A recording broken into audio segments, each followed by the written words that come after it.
वंदे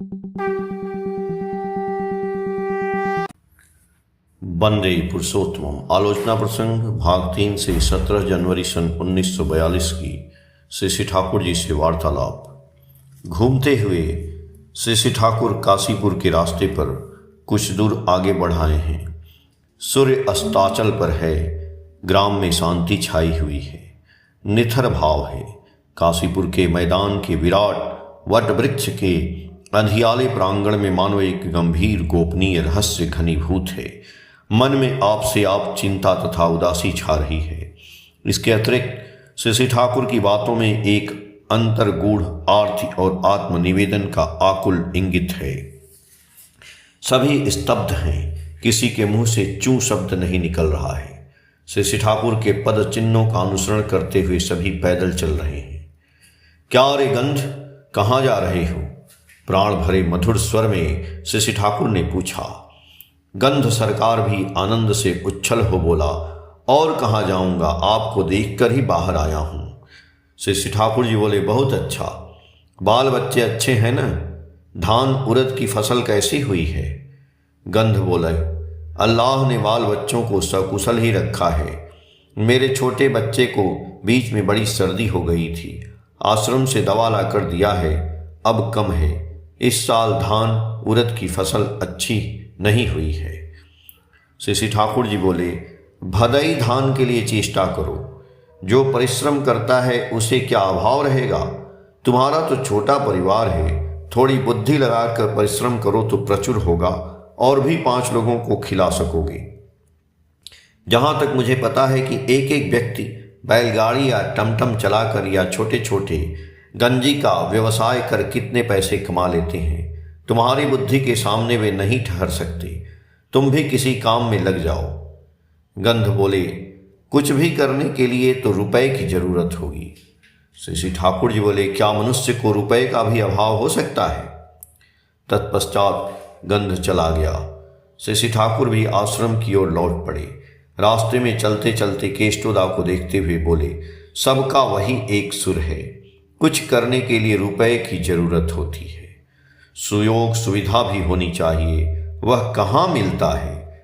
किंतु आप ऐसे व्यक्तियों को रुपए पैसे सुयोग सुविधा देकर देखें तो उनमें अनेकों ही उसका सद्व्यवहार नहीं करेंगे। जिस चीज के लिए रुपए लेंगे उसमें खर्च करने की बजाय दूसरी चीज में खर्च कर डालेंगे, या मन में दूसरा नियत रखकर बाहर से दूसरी बातें कहकर रुपए लेंगे। कहने का सार यह है कि बहुतों को फांकी देकर खाने की बुद्धि रहती है, किंतु वह कितना कठिन है और कष्टदायक है यह वे नहीं समझते। कितने लोगों को कितने दिनों तक फांकी दी जा सकती है, ऐसे लोगों से सभी घृणा करते हैं, उसे दुरदुराते भी रहते हैं। क्या यह कम ग्लानि की बात है? क्या कम कष्ट है? उसकी अपेक्षा सद्भाव से परिश्रम कर खाना उसे अधिक आसान है। कितने ऐसे लोग हैं जिन्हें गुलामी कर जीवन यापन करने के सिवा दूसरा उपाय नहीं है। सेवा के जरिए मनुष्य को लाभान्वित कर पेट का खुराक जुटाया जा सकता है। उन्हें इस बात पर विश्वास ही नहीं होता है। विश्वास नहीं करते हैं, इसलिए फांकी तथा धप्पेबाजी के द्वारा दिन काटते हैं। इसके मूल में दारिद्र व्याधि है और स्वयं है दरिद्र, इसलिए हर समय अश्रद्धा परायण होते हैं। किसी व्यक्ति को जब अनेक लोग श्रद्धा की दृष्टि से देखते हैं तो वह देखकर वे बर्दाश्त नहीं कर सकते। जब तक उन्हें हेय प्रमाणित नहीं करते तब तक वे महसूस करते हैं कि उनका बड़ा नुकसान हो रहा है।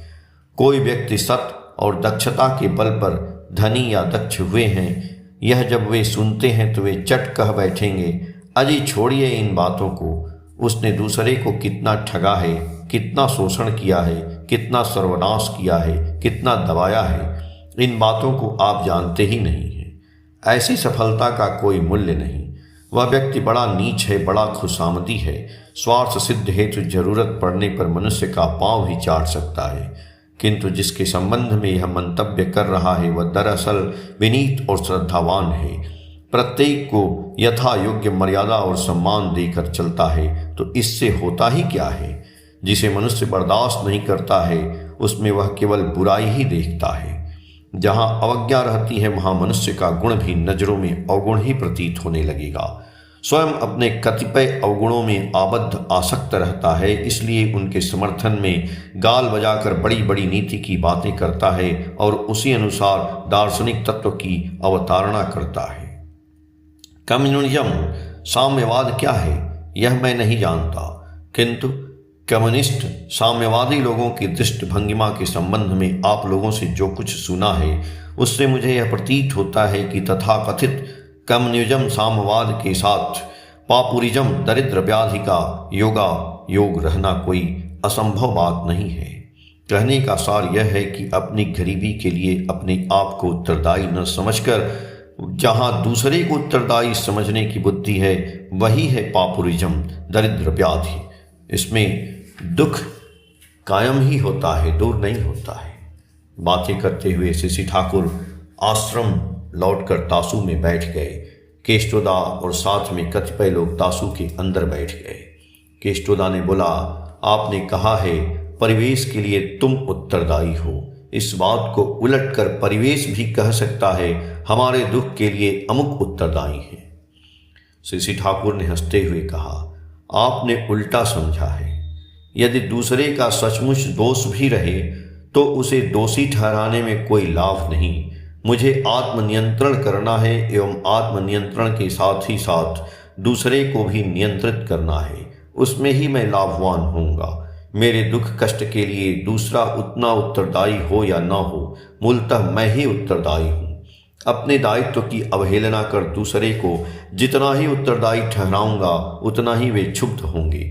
उनके जरिए मुझे कोई सुविधा न मिलेगी, इसलिए वह पथ नहीं है।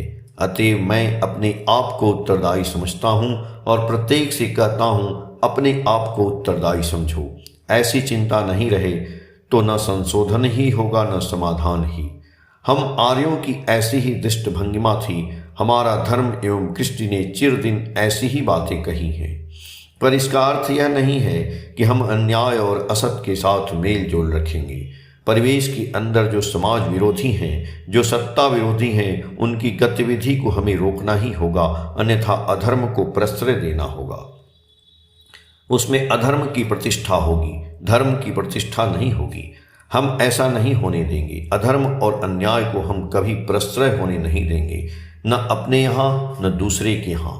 अपने अधर्म और अन्याय के लिए मैं अपने आप पर शासन नहीं करूँगा, बल्कि खूब यत्न सहित उसे पाले पोसे रहूँगा और दूसरे के अन्याय और अधर्म के विरुद्ध खड़ग इष्ट से उठ खड़ा होऊंगा। इसमें किंतु काम नहीं होगा। उससे मनुष्य को सुधारा नहीं जा सकता है। जो अपने आप पर शासन नहीं कर सकता, अपने पर संयत नहीं रख सकता, वह दूसरे पर शासन ही कैसे करेगा या संयत ही किस ढंग से करेगा। जिन्हें आत्मशासन आत्मनियंत्रण का अभ्यास और अभिज्ञता है, वे दूसरों पर शासन कर सकते हैं और उसे नियंत्रित भी कर सकते हैं। असत का निरोध करने का एक तरीका है। वह तरीका है तब तक आयत नहीं हो सकता है जब तक अपने अंदर का जो कुछ असत है उसे निरोध नहीं किया जाए। प्रत्येक तो मेरी तरह नहीं है, प्रत्येक ही विशिष्ट है। इसीलिए स्थान काल पात्र और अवस्था की सम्यक रूप से विवेचना कर दूसरे के अंदर असत का निरोध करना होगा। यदि किसी को सुधारना चाहते हैं तो पहले उसके अंदर ऐसा भाव जगाना होगा कि आप उसके मंगल स्वार्थी हैं, तो उसमें वह आपके प्रति श्रद्धान्वित होगा। जब आपके प्रति उसकी श्रद्धा जगेगी तभी वह आपकी बातों को पकड़ सकेगा, माथे में लेगा। केष्टोदा बोले, आपने ही तो कहा है जन्मगत भ्रष्टाचारा सत व दयाय होय न बस, भय केवल अनुगत सुभेर पथे पाय न रस। अर्थात जो जन्म काल से ही भ्रष्ट है, अर्थात जिसका जन्म भ्रष्ट कुल में हुआ है, वे सत्य या दया से वशीभूत नहीं होते, केवल भय से ही अनुसरण करते हैं। शुभ पथ पर चलने में उन्हें आनंद नहीं मिलता। यह बात तो ठीक ही है, किंतु सत्य या दया से जो वशीभूत हो सकते हैं, जो जन्म से भ्रष्ट नहीं हैं, उनके प्रति श्रद्धा या दया दिखाए बगैर केवल उन्हें भय दिखाकर अनुगामी बनाए रखने में आपको कोई लाभ नहीं है। यदि भय दिखाकर किसी को आप दुर्बल बनाए रखते हैं तो उसमें आपको कोई सुविधा नहीं होगी। मनुष्य में जो भी अच्छाई है उसे स्फुरित, सलील और सक्रिय बनाए रखने के लिए प्रेम रहना चाहिए। प्रेम के बिना प्राण नहीं जगता है, शक्ति नहीं जगती है। मनुष्य की अंतर्निहित शुभ संभावनाएं नित नए नए प्रकाश में मूर्त नहीं होती। फिर भी अनेक क्षेत्रों में प्रेम के साथ भय भी रहना आवश्यक है, अन्यथा कामयाब नहीं होता। फिर केवल भय भी कामयाब नहीं होता। यदि ऐसी बात होती तो इतने जेल, काला पानी और फांसी की व्यवस्था रहने के बावजूद भी सारी दुनिया में इतने पाप और अपराध क्यों हैं? शासन के हित कितनी कठोर सजाएं हैं, उसके बावजूद भी अपराध कम नहीं रहे हैं। आखिर कम हो तो कैसे? जो अपराध करते हैं वे तो जेल जाकर अधिक समय अपराधियों का ही संग करते हैं। सरकारी कर्मचारियों से भी साधारणतः ऐसी कोई प्रेरणा नहीं मिलती है जिससे उनकी अंतर्निहित सोई हुई मानवता जागृत हो जाए, बल्कि अनेक क्षेत्रों में उल्टा ही सुना जाता है। दोषों के प्रति कठोर बनकर भी दोषी के प्रति सहानुभूति रखनी होगी। उसमें जो कुछ भी अच्छाइयाँ हैं उन्हें सुकौशल से जगा देना है। कोई भी पाप तथा अपराध क्यों करता है, उसके कारण को अच्छी तरह समझना होगा। किसी क्षेत्र में जन्मगत दोष रहता है, किसी किसी क्षेत्र में संगगत दोष रहता है और कहीं शिक्षागत दोष रहता है। संगगत तथा शिक्षागत दोषों को दूर करना कोई कठिन नहीं है, किंतु जन्मगत दोष रहने पर उसे दूर करना कठिन है। ऐसे क्षेत्रों में शासन और प्यार के जरिए इस प्रकार उसे घिरे रखकर काम में लगाए रखना चाहिए जिससे खराब काम करने का अवसर यथासंभव से कम मिले। फिर भी वह बुरा काम करने में बाज नहीं आएगा। वैसा बुरा काम करने में भी जिससे अधिक अनिष्ट न कर सके, वैसा उसके प्रति चेक प्रतिबंधक रखने की जरूरत है। मेरी तो धारणा है कि अनेक अपराध प्रवणताएं वंश परंपरा में संचारित होती हैं। उन्हें जनन शक्ति रहित कर देना अच्छा है, जिससे वे वंश वृद्धि कर समाज की और भी क्षति करने का मौका न पाएं। विवाह की गड़बड़ी होने के कारण समाज में अनेक तरह के पाप घुस गए। इसलिए समाज और राष्ट्र का एक प्राथमिक दायित्व है विवाह को सुनियंत्रित करना, जिसके फलस्वरूप कुजनन नष्ट होकर समाज में सुस्त शरीर और स्वस्थ मस्तिष्क वाले जातक की संख्या बढ़ जाए। केष्टोदा बोले, देश के नेतागण तो इस दिशा में अधिक उदासीन हैं, बल्कि अनेकों विवाह के विषय में शास्त्र सम्मत सुनियंत्रण के विरोधी हैं। श्री ठाकुर जी बोले, यह उनकी अज्ञानता है। दूसरे विषय में ठोकर खाकर कोई चलना सीखता है, किंतु इस विषय में ठोकर खाकर सीखने पर जाति समूह का ही सर्वनाश होगा। खून की गड़बड़ी, जनन की गड़बड़ी सबसे अधिक गड़बड़ी होती है। वह गड़बड़ी एक पुष्ट में दूर नहीं होती, बल्कि वंश परंपरा में वह गड़बड़ी गुणित होकर चलती है। इसलिए खूब सावधान। आपने मुझसे पूछा था कि आप लोगों से मैं किसी तरह की प्रत्याशा रखता हूं या नहीं। वास्तव में मैं यह चाहता हूं आप लोगों का मंगल हो, आप लोगों के जरिए सबका मंगल हो। इसके अलावा आप लोगों से मेरी दूसरी कोई प्रत्याशा नहीं। आज दुनिया के सामने ऐसी संकट घड़ी आ रही है जिसकी तुलना में यह महायुद्ध लोगों का विनाश और धन की क्षति कुछ भी नहीं है। परिस्थिति को देखने से ऐसा प्रतीत होता है मनुष्यत्व की मूल बुनियाद का लोप होना कोई असंभव बात नहीं। इसलिए दीक्षा, शिक्षा और विवाह आप लोग इन तीन चीज़ों को ठीक कर दें। आज के नामी गिरामी लोग क्या करते हैं, क्या कहते हैं, क्या चाहते हैं, मुझे कुछ भी पता नहीं चलता है। आप लोगों में कोई गुण रहे या नहीं रहे, परम पिता की दया से आप लोगों की समझ तो ठीक है न। उस समझ के अनुसार मेरे जीवन काल में ही यदि आप लोग उसका ढांचा खड़ा नहीं कर दें तो किसी दूसरी ओर से मुझे कोई भरोसा नहीं मिल रहा है। शिष्य भी संतान है, बड़ खोखा हो, मड़ी ही हो या काजल हो अथवा आप ही हो। आप लोगों में प्रत्येक से यही आशा करता हूँ कि आप लोग अपने अपने जीवन और चरित्र में मुझे वहन कर चलते रहें और दूसरे के निकट भी मुझको अविकृत रूप में अपने वैशिष्ट अनुसार पहुँचा दें। मुझको वहन करना और पहुँचा देने का अर्थ है मेरे मिशन, आदर्श और उपदेश को वहन करना और पहुँचा देना। और मेरे मिशन, आदर्श और उपदेश का अर्थ है सबका मिशन, आदर्श और उपदेश।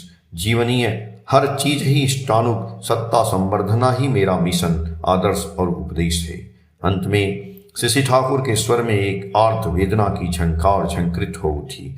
बातें रुक गईं, किंतु उसकी ध्वनि बार बार सभी के दिल के द्वार में गूंजती रही। सभी अभिभूत की तरह बैठे हैं और बीच बीच में लालटेन की रोशनी में उनके करुण मधुर उज्ज्वल और उद्वेलित मुख की ओर देखते रहे। पद्माचर से के झींगुर की आवाज बीच बीच में सबको स्थान काल के संबंध में सचेत करने लगी। आलोचना प्रसंग भाग 3 के पेज संख्या 133 से 139 तक। जय गुरु।